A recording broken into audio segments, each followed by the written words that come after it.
for the crisp, the topping, which is essentially the crisp means the topping, we want 1 cup of oats. I'm using gluten-free oats for mine.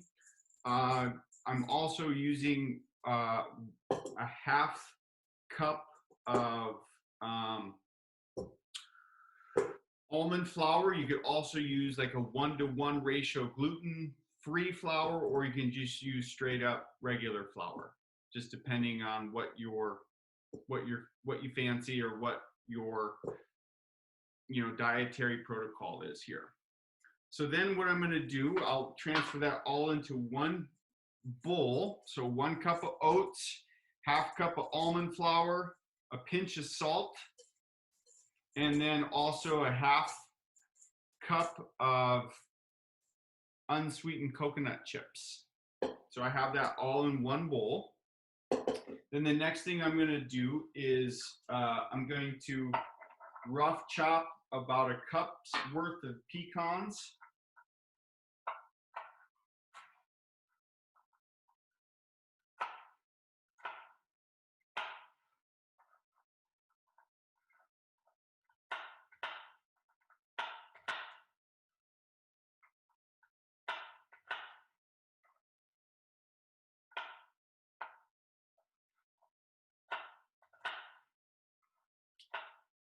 You could also use, they have things called nut choppers out there. You could also use one of those.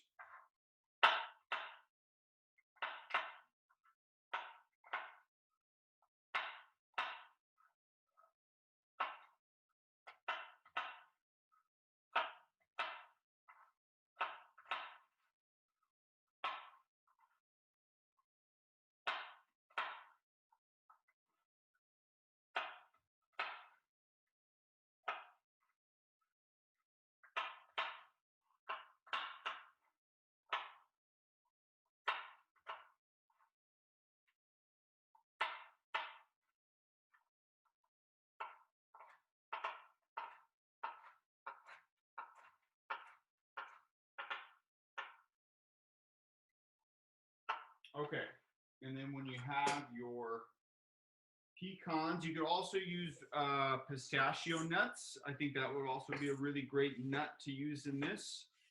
I'm using pecans for mine, so that's what I have to use up. So when all of those dry ingredients are in the bowl, what we're going to do is we're now going to combine the 4 tablespoons of at room temperature coconut oil or butter into the mix. So you'll also want to add your sweetener into this right at the moment too. Okay, so it would be a 1/4 cup of sugar, palm sugar, or honey.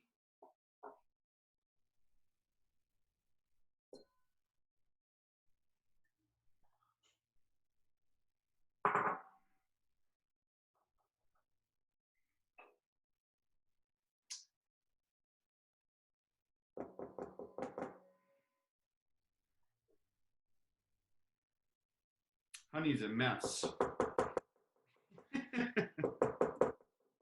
And Nick, you're using that's not like squeezable honey, you're using like raw honey for that? No, I wouldn't call it raw honey per se. Okay. Raw honey comes in it's a very like it's very solid. If you use raw honey, you'd probably have to warm it up to kind of make sure that it gets runny. This must be some kind of, I don't know, it's local honey, but it's not raw honey. Okay, so it is okay to use the stuff that's already in that same texture. Yes, absolutely.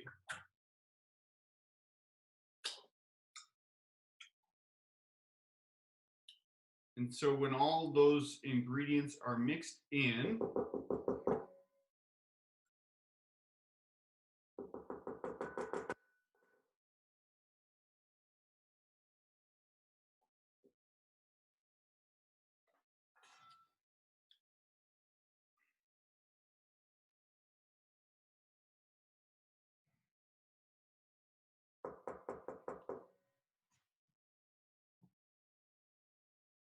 okay, So there's a couple things. You could use your hands at this point, but there's also a baking tool or utensil called like a bakery cutter. And you can use this to sort of start mashing up your crisp ingredients. So all I'm going to do is I'm going to go in there.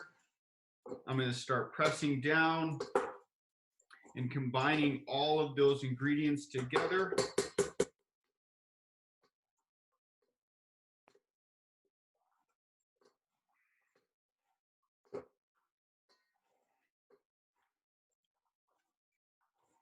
Rhubard. So you can kind of see that there's like kind of like chunks happening, right? It's not necessarily dusty. It's gonna have maybe like the texture of like what you might get like with granola. Okay, like those clumpy pieces that you find in granola that are big. That's what we're kind of going for in the texture. And using the baking cutter is just a lot more cleaner. So if I use my hands, I would probably have a mess on my hands because honey's a mess, as I was already stating. Okay, so once all that's nice and good and mixed up, I am going to take my topping, my crisp topping, and my spatula.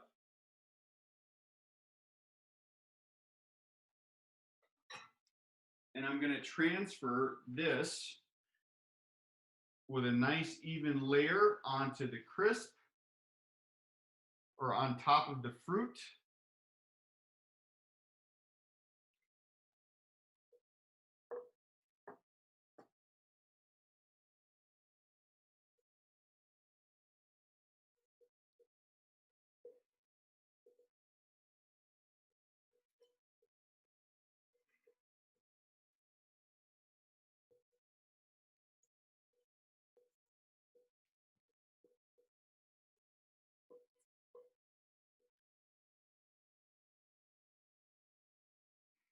All right.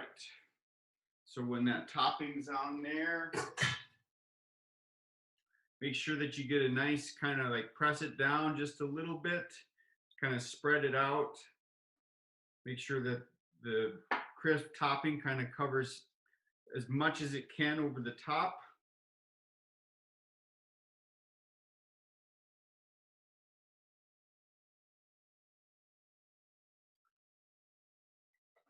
It's going to be tasty.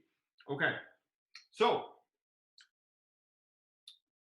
this is where we'll then put this in the oven for about 45 to 55 minutes. And what you're going to be looking for once you put it in the oven, like when it's done, is that you're going to sort of notice that the fruit is kind of bubbly and that the topping of the crisp is nice and golden brown.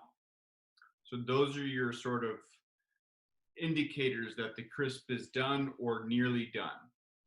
But so use this next 45 minutes, go mow the yard, go play with your kids, clean up your dishes, work out might be a good one too.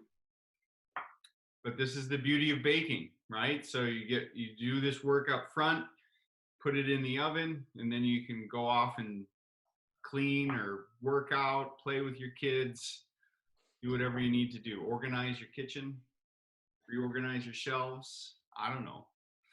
Lots of things you can do in 45 minutes. Am I right? Okay, so do we have any questions about the next steps? Oh, I almost forgot. So when this baby's done, you'll just want to serve it. You could serve this with ice cream. I think would be a really great like topping to have with this dessert. Or you could also do some sort of coconut whipped cream or regular whipped cream. That would also be really nice on top of this to sort of finish off the serving and the drop of the crisp. So 45 minutes, 40 to 55 minutes, then make sure that you put a good dollop of some kind of creamy filling on the top of that. And then leftovers, if there are any, will probably stay in the fridge for about six or so days. And how do you recommend storing that? Just like, so yeah, let it cool once it's done, and after you have a couple bites or have your servings, just let it cool. And then what I do is I just sort of put parchment paper over the top and then just keep it in my fridge. And then as you know, as I keep eating it through the week, what I like to do is downsize into different containers to sort of keep the freshness and quality of the crisp intact. And then if you're going to eat this tomorrow, you can always reheat it in the microwave or slap it in the oven real quick to kind of give it a little warmth. And then you can kind of repeat that with some ice cream or coconut whipped cream or regular whipped cream on top.